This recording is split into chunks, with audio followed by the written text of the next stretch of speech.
გადაწყვეტილება მიიღო დღეს Silk Road-ის დამფუძნებლებმა, რომ კიდევ ერთი სასტუმრო აშენდეს ამ ტერიტორიაზე.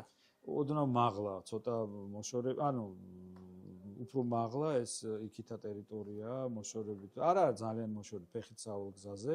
ახალი სასტუმრო გაკეთდეს, სხვა ტიპის, სხვანაირი ტიპის და ერთი საკონცერტო დახურული დარბაზი და ეს ალბათ კიდევ დამატებით სიცოცხლეს შეძენს, ეს მეორე ტალღაა უკვე და ძალიან ველოდები, იმიტომ რომ ამასაც აშენებს ერთ-ერთი ყველაზე მაგარი არქიტექტორი კენგო კუმა. შეგიძლიათ დაგუგლოთ და ნახოთ რაოდენ მნიშვნელოვანი არქიტექტორია და მისი აქ გამოჩენა კიდევ პრესტიჟულია ძალიან. ძალიან პრესტიჟული.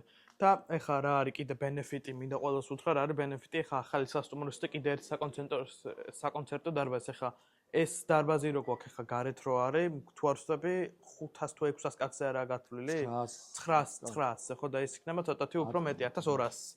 და კიდე ერთი დაბრკოლება რაც გვაქვს ხოლმე ხშირად არის რომ ძალიან საშინელი წვიმა რო არის ხოლმე, იშვიათად ხდება, მაგრამ ხდება ხოლმე.